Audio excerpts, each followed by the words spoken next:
VOA This Morning.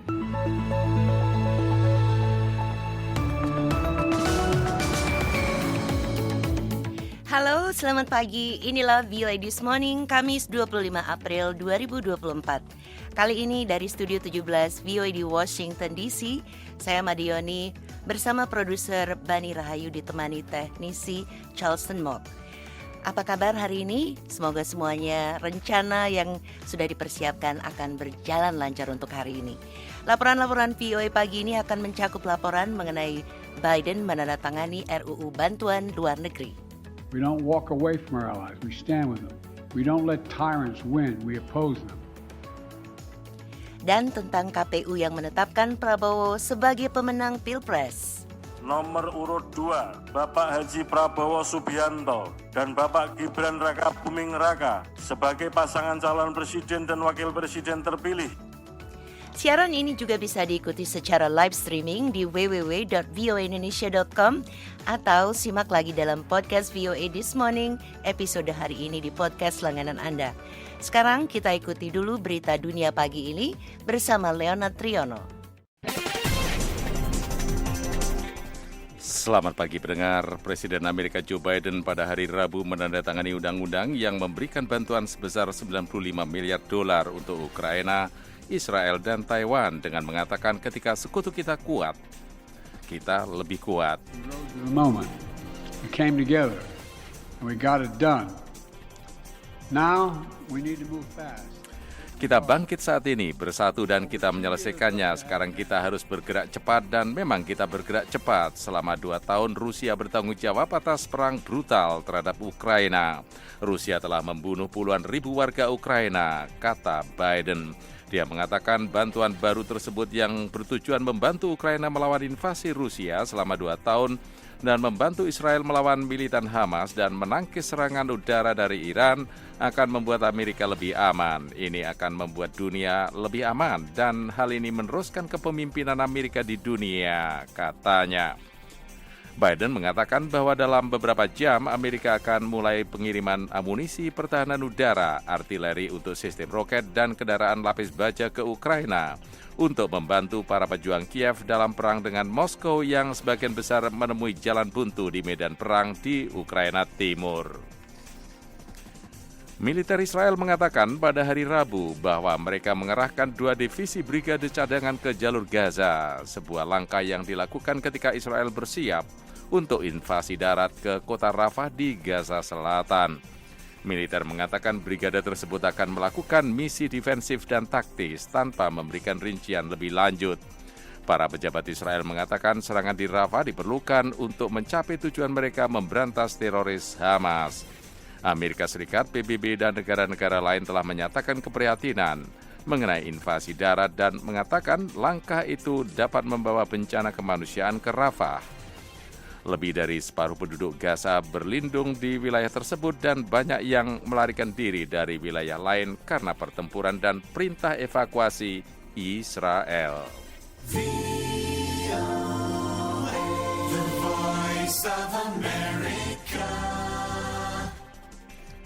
7 remaja di Australia telah ditangkap dalam operasi anti-terorisme setelah serangan penikaman terhadap seorang uskup di Sydney minggu lalu.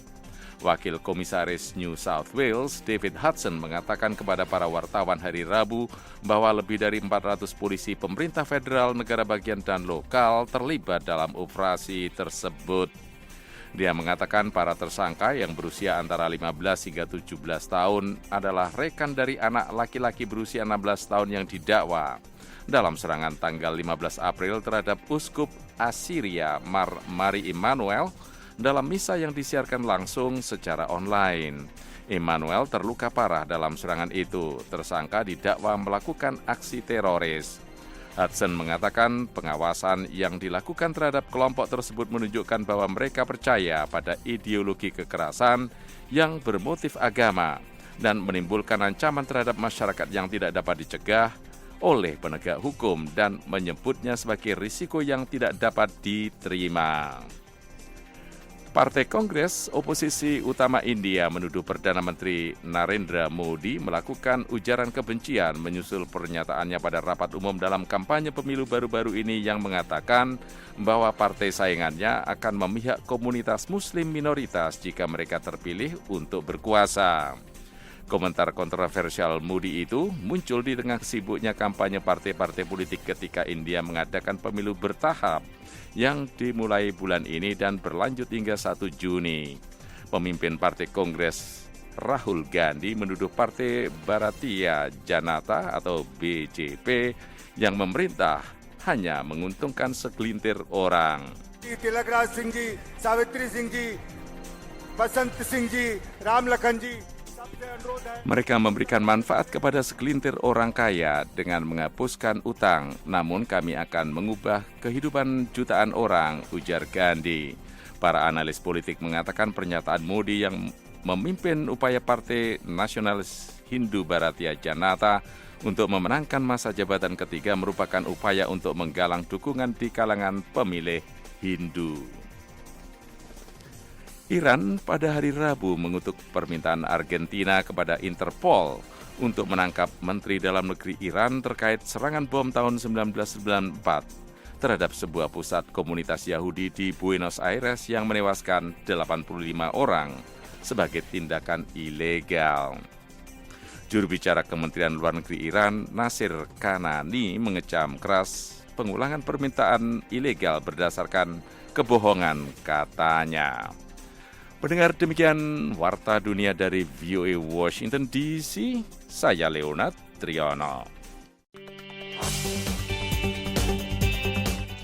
VOA This Morning, Komisi Pemilihan Umum atau KPU menetapkan pasangan calon presiden dan wakil presiden nomor urut 2, Prabowo Subianto Gibran Raka Buming Raka, sebagai presiden dan wakil presiden terpilih hasil pemilihan presiden 2024.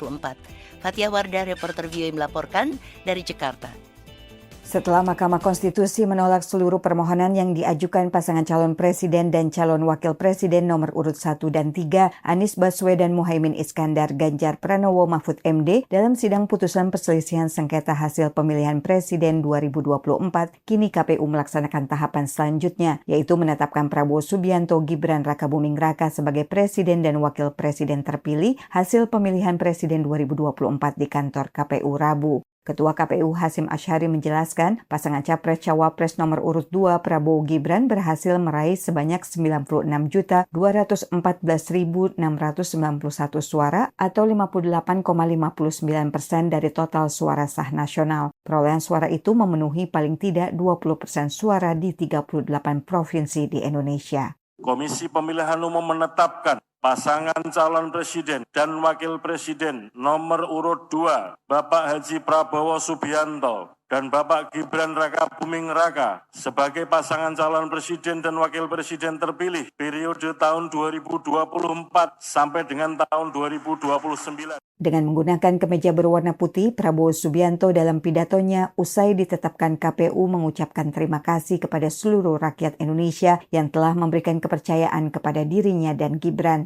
Dia juga menyatakan kontestasi Pilpres 2024 telah selesai. Oleh karena itu, Ketua Umum Partai Gerindra tersebut mengajak seluruh pihak untuk kembali bersatu. Ia juga menyatakan akan berupaya menjadi pemimpin yang baik untuk seluruh rakyat Indonesia. Prabowo menyebut nama Anies Baswedan Muhaimin Iskandar yang turut menghadiri acara penetapan Prabowo Gibran sebagai Capres-Cawapres terpilih, sedangkan duet Ganjar Pranowo Mahfud MD tidak datang. Dalam pidato, Prabowo berseloroh dengan mengatakan bahwa ia juga pernah ada di posisi mereka berdua Anies Muhaimin, yakni merasakan kekalahan dalam kontestasi Pilpres. Mas Anies, Mas Muhaimin, saya pernah berada di posisi Anda. Saya tahu senyuman Anda berat sekali itu. Tapi ini yang dituntut oleh rakyat kita. Kalau kontestasi adem-adem saja, tidak tajam dan tidak keras, namanya bukan pilihan untuk rakyat. Peneliti politik dari Badan Riset dan Inovasi Nasional atau BRIN, Lili Romli, menilai langkah pasangan Prabowo Gibran untuk merangkul semua pihak bertujuan agar pemerintahan dan kebijakan pemerintah ke depan bisa berjalan lancar. Lili mengatakan kemungkinan partai-partai pendukung pasangan 01 dan 03 bergabung itu sangat besar, karena memang sebagian besar partai politik pendukung kedua pasangan itu dalam pemilihan presiden sebelum-sebelumnya selalu berada di dalam lingkar kekuasaan, kecuali Partai Demokrasi Indonesia Perjuangan dan Partai Keadilan Sejahtera yang pernah menjadi oposisi. Dari Jakarta, Fathia Wardah melaporkan untuk VOA Washington.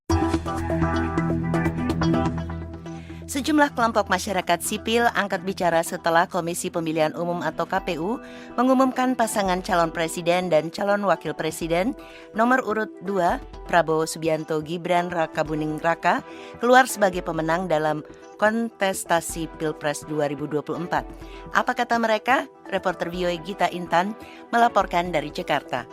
Deputi Direktur Amnesty International Indonesia, Wirya Adiwena mengatakan penetapan Prabowo Subianto sebagai Presiden Republik Indonesia periode 2024-2029 tidak menggugurkan status dia sebelumnya sebagai seseorang yang dituduh melakukan pelanggaran hak asasi manusia atau HAM. Oleh karena itu, sebagai seorang kepala negara, Prabowo memiliki pekerjaan rumah yang cukup banyak dibandingkan dengan seorang presiden yang tidak memiliki beban seperti yang dimilikinya. Jadi, sudah dia kepala negara Indonesia, dia kepala pemerintahan Indonesia, kalau memang sudah resmi, tidak menegasikan, tidak menggugurkan berbagai dugaan pelanggaran HAM yang melekat pada diri. Tidak menggugurkan tugas negara untuk menyelesaikan pelanggaran-pelanggaran HAM tersebut. Dalam kesempatan ini, Wirya pun menjawab kekhawatiran dari berbagai pihak akan nasib kebebasan berekspresi, kebebasan berpendapat, serta nasib HAM di tangan kepemimpinan Prabowo Gibran nanti. Menurutnya, hal tersebut harus terus diawasi dan diwaspadai oleh seluruh lapisan masyarakat dalam 5 tahun ke depan. Meski begitu, jika dilihat secara seksama, kondisi dan situasi kebebasan masyarakat sipil dan HAM pada masa pemerintahan Presiden Jokowi selama hampir 10 tahun dikatakan oleh Wirya sudah tidak baik. Dalam kesempatan yang sama, peneliti pusaka Ambrosius Mulaid menyoroti konflik Papua di tangan pemerintahan Prabowo Gibran kelak. Ia pesimistis akan ada penyelesaian konflik yang cukup baik. Berdasarkan apa yang ia amati di dalam debat Capres dan Cawapres sebelumnya, Prabowo dinilainya tidak memiliki niat baik untuk menyelesaikan permasalahan di bumi cendrawasih tersebut. Ambrosius memprediksi bahwa sebagai kepala negara, Prabowo akan melihat konteks Papua sebagai hal yang bersifat politis. Kami berharap juga untuk teman-teman di nasional juga bisa bantu kami untuk advokasikan kasus Papua. Karena kami menganggap bahwa waktu itu Jokowi yang sipil, tapi ya tampangnya saja yang sipil, tapi kebijakannya otoriter di Papua.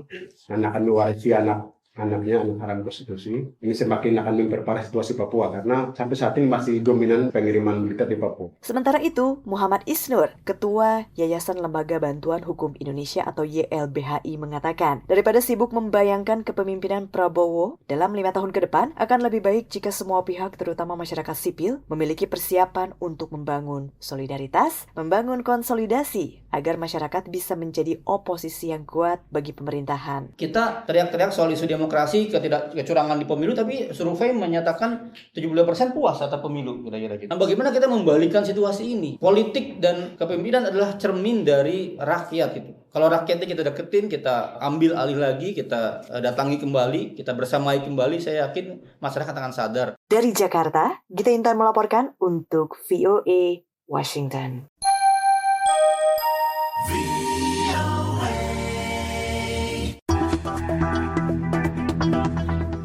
Presiden Amerika Joe Biden menandatangani paket bantuan untuk Ukraina, Israel, Taiwan, dan Indo-Pasifik senilai total $95 miliar. Dengan adanya bantuan tersebut, Ukraina mengatakan akan segera mencukupi kebutuhan amunisi dan persenjataan, sementara Israel akan meningkatkan upaya perangnya terhadap Hamas. Berikut laporan selengkapnya. Setelah berbulan-bulan dibahas di DPR dan Senat Amerika Serikat, Presiden Joe Biden pada hari Rabu akhirnya menandatangani paket bantuan perang senilai $95 miliar Amerika yang telah disepakati Kongres. Menurut Biden, disetujuinya paket bantuan luar negeri ini merupakan momentum kerjasama bipartisan yang langka di Capitol Hill demi kebaikan dunia yang lebih besar. Paket bantuan ini terdiri dari $61 miliar Amerika bantuan perang untuk Ukraina setelah pembahasannya sempat tertunda di Kongres yang mengakibatkan Ukraina kekurangan amunisi untuk membalas serangan Rusia. Biden mengatakan bahwa pengiriman bantuan persenjataan Amerika ke Ukraina akan dilanjutkan dalam beberapa jam setelah paket bantuan ini ditandatangani. We don't walk away from our allies. We stand with them. We don't let tyrants win. We oppose. Kami tidak meninggalkan sekutu kami. Kami berdiri bersama mereka. Kami tidak membiarkan para penindas menang. Kami menentang mereka. Kami tidak hanya menonton peristiwa global terjadi. Kami membentuknya. Itulah yang dimaksud dengan menjadi bangsa yang tak tergantikan. Itulah artinya menjadi negara adidaya dunia dan negara demokrasi terkemuka di dunia. Selain Ukraina, dana senilai 26 miliar dolar Amerika dialokasikan bagi Israel untuk perang menghadapi Hamas di Gaza dan 8 miliar dolar Amerika untuk Taiwan serta sekutu Amerika di wilayah Indo-Pasifik guna menghadapi ancaman Tiongkok yang semakin meningkat. Paket bantuan perang ini pun disambut baik oleh para pejabat Israel.